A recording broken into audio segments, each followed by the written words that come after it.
The island of Sodor had many visitors, and the Fat Controller had scheduled more trains. Gordon, the big engine, had to work harder than ever before. "Come on," he called to the coaches. "Come on, come on, come on. The passengers rely on me to be on time."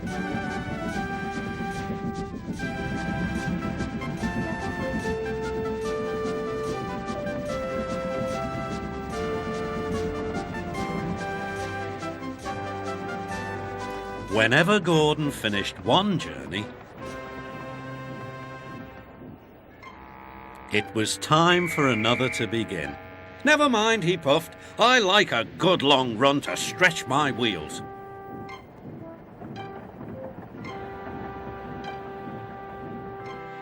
Even so, the Fat Controller decided that Gordon needed a rest. "James shall do your work." James was delighted.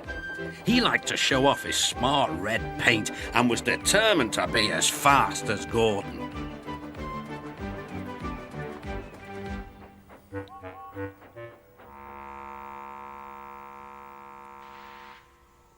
"You know, little Toby," he boasted, "I'm an important engine. Everyone knows it. I'm as regular as clockwork, never late, always on time."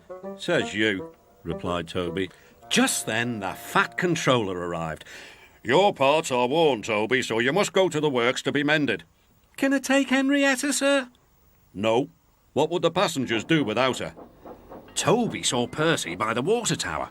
"Don't worry, Toby," said Percy. "I'll take care of Henrietta until you get back."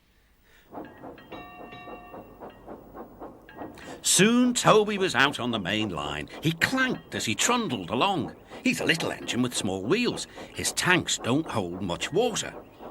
He had come a long way and began to feel thirsty.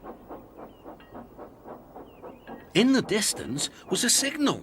"Good," he thought. "There's a station ahead. I can have a nice drink and a rest until James has passed." Toby's driver thought so too. Toby was enjoying his drink when the signalman came up. He had never seen Toby before. Toby's driver tried to explain, but the new signalman wouldn't listen. "We must clear the line for James with the express. You'll have to get more water at the next station." Toby clanked sadly away.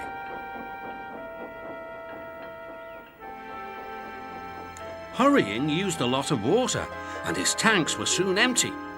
Poor Toby was out of steam and stranded on the main line. "We must warn James," said the fireman.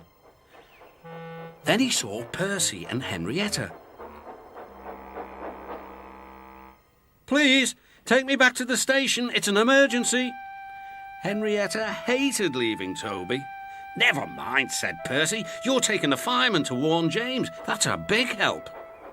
Henrietta felt much better. James was fuming when he heard the news. "I'm going to be late."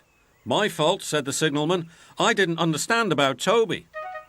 "Now, James," said his driver, "you'll have to push Toby." "What, me? Me? Push Toby and pull my train too?"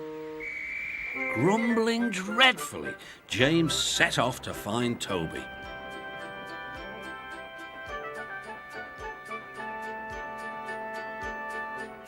He came up behind Toby and gave him a bump.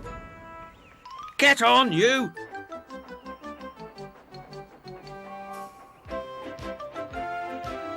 James had to work very hard.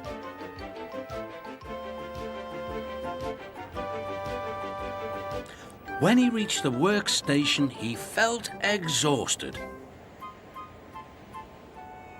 Some children were on the platform. "Coo," said one. "The express is late and it's got 2 engines. I think James couldn't pull it on his own, so Toby had to help him." "Never mind, James," whispered Toby. "They're only joking." "Ha ha!" said James.